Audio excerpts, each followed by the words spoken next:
G'day and welcome. My name is Renske and today I will be doing for you one new original book tag called the Eeveelutions book tag, because I'm not only a book fan, but even at age 24 I'm not scared to admit to you that I still like Pokemon. And for this tag I put on my completely suitable t-shirt, grab my totally suitable mug and my questions. Starting off with my favorite Pokemon of all time, this cute little Eevee, and the plush I got from a friend of mine a couple of years ago. Eevee is a normal type, and the question I came up with for Eevee is a book that you thought had a lot of potential and you have either read it or not. It doesn't really matter. And I have a couple of answers. The first one is The Six of Crows duology by Lee Bardugo. I have to say this book, audiobook in my case, was better than this one in my opinion. But all in all they let down. It could have been one book. But the story and the synopsis promised me a lot. And it had a lot of potential, and I can see why people like it. It's just not really for me. And then I have another one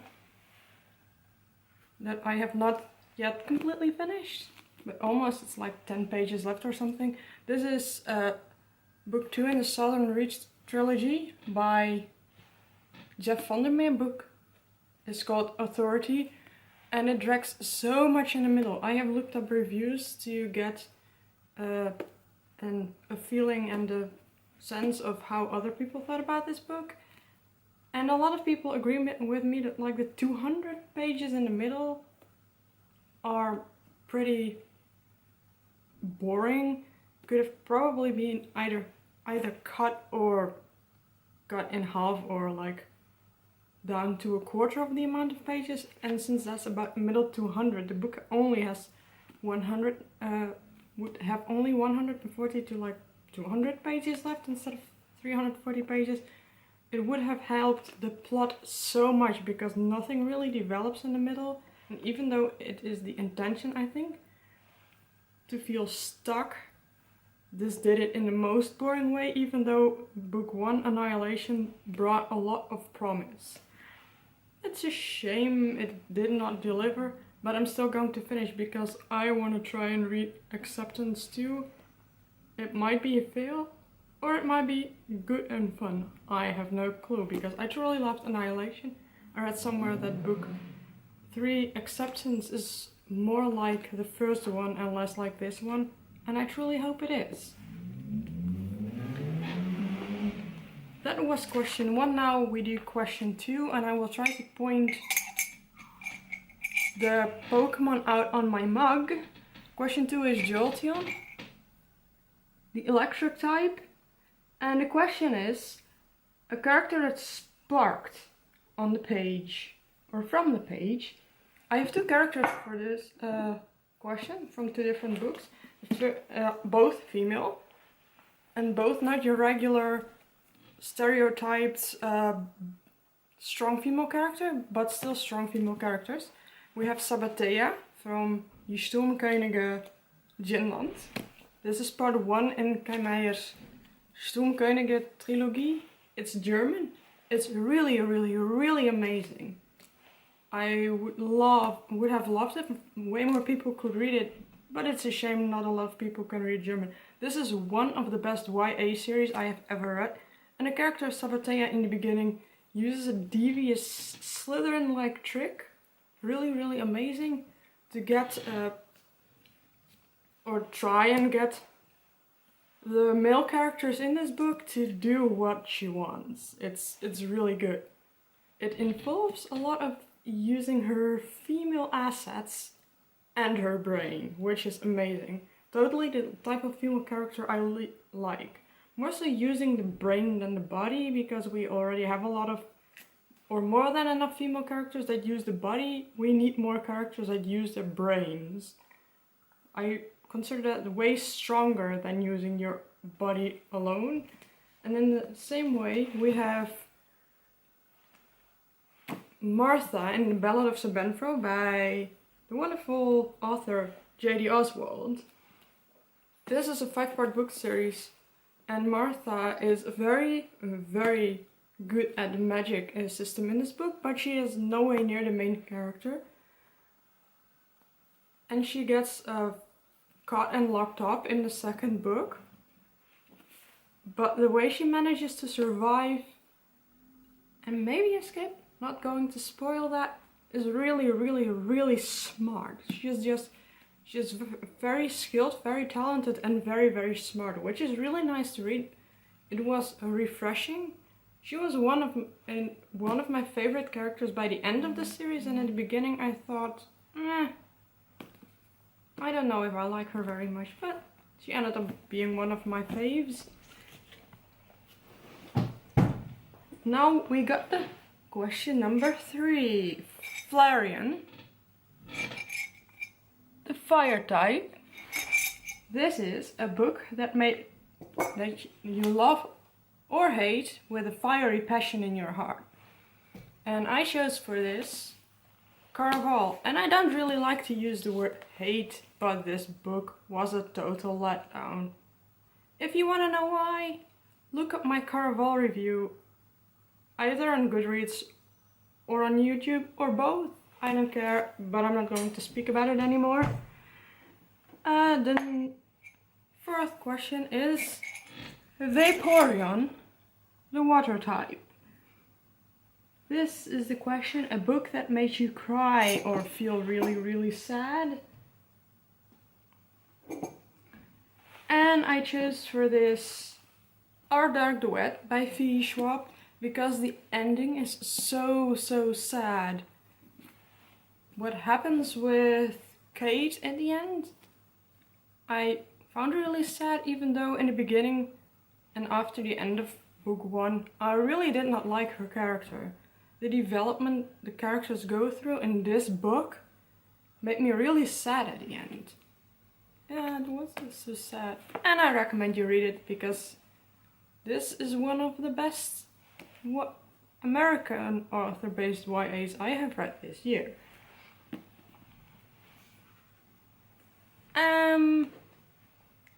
Question 5 is Umbreon,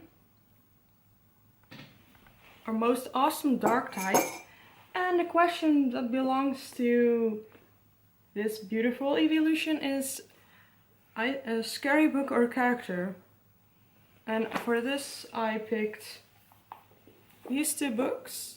The Boyhood Romancers by Keith Donoghue, which is highly due for a reread, because this horror thriller type book was really amazing, and it should really fit as an October read, even though it is set around Christmas.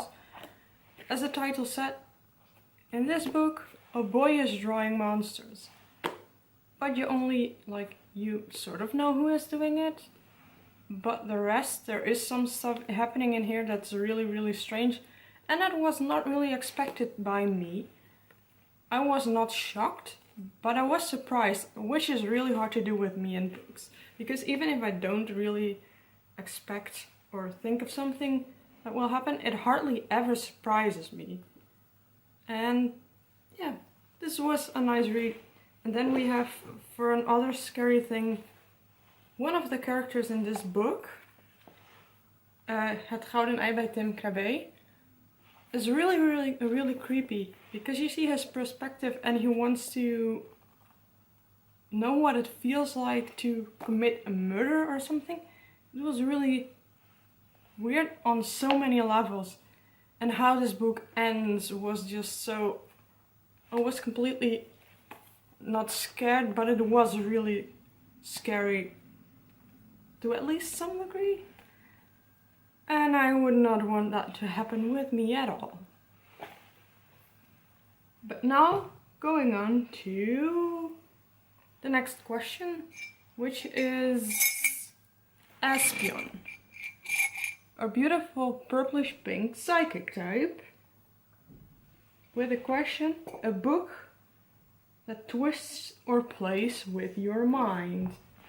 For this I chose Annihilation by Jeff van der Meer, book 1 in the Southern Reach trilogy, because as opposed to this book too, I actually really like this book. The mystery and the vibe and everything in it is so well written. It's just nice. It's a tiny little book. And I would highly recommend you read it if you like stuff that is not resolved at the end. That's why I started reading this book, and I'm still curious for acceptance, because this book leaves so many questions unanswered that this book doesn't answer at all. That, you know, it's still worth the read, and it's a little bit of a shame you have to plow through book 2 to get to book 3. But, well, there are probably worse things in the world. And to go on a more positive note, we now get to Leafeon. I don't know if this is sharp. Yeah, it's sharp. The grass type. And for this is a question. A book that made you feel calm and balanced, as if in the, for example, the forest. Whatever makes you calm and balanced. For me it's forests and mountains, especially forests on mountains, with a nice view on a fjord. And for this I chose Wishes of East End. This is book 1 in a trilogy, but specifically this one. It has a little bit of magical realism vibes. It is sort of a retelling of Ragnarok from Norwegian mythology, but the gods are turned into a little bit of a different characters and that kind of stuff. And there is some mystery aspect in here, which is written really nicely. But specifically this one, it just has a lot of small town vibes, and like some building romance and some cuteness and some like love potions and that kind of stuff. It's just a really fun read, and it also fits around autumn. So if you like this kind of stuff, this, by the way, written by Melissa de la Cruz, who also writes YA, but this has some more graphic sex scenes in it in places.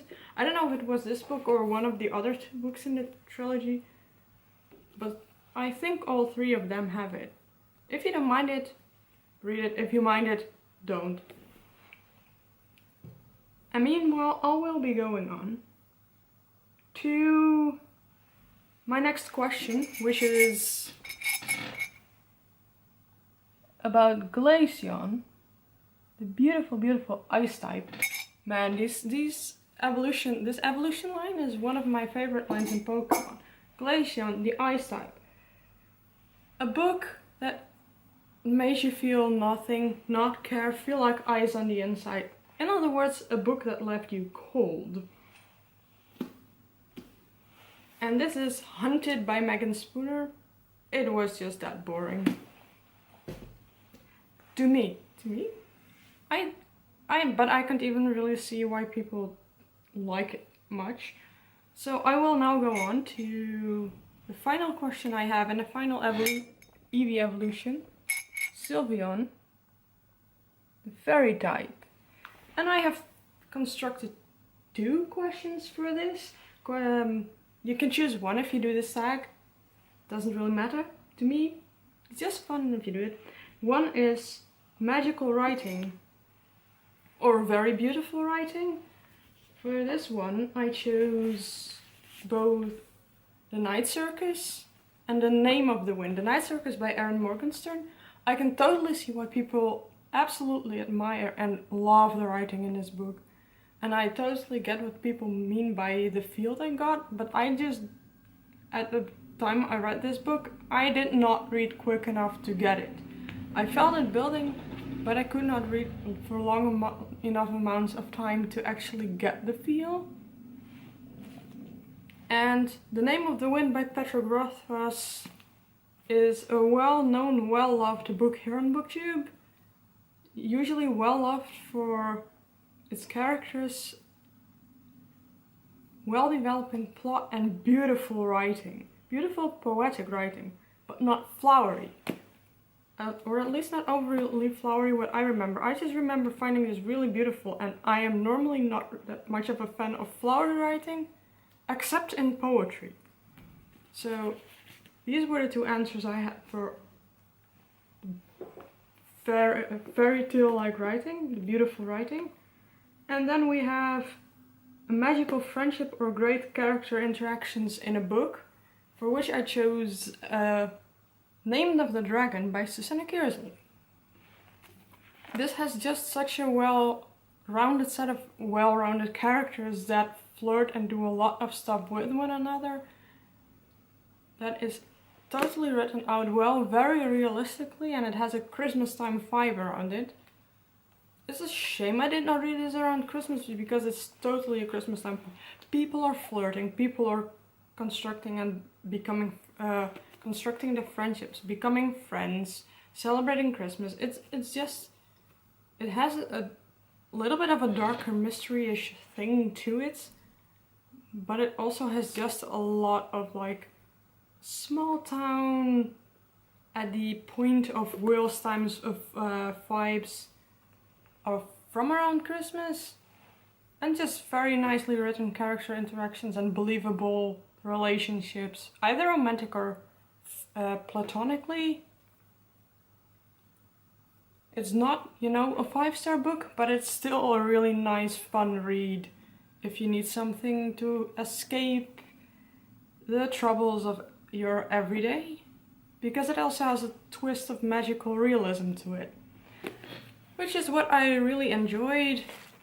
On top of that, all the little segments with quotes of Merlin and stuff that start off the chapters, really well done. And there is not a question that says tag people, but attack everybody who wants to do it, this book. And specifically, I don't know if she was going to watch this, but I live Evie for books. I tag you. And I tag JD Estrada because I have a feeling he's the distraction right now. And I tag everyone else who would want to do this simple but nice tag. This is it for now. Thank you for watching and on to keer!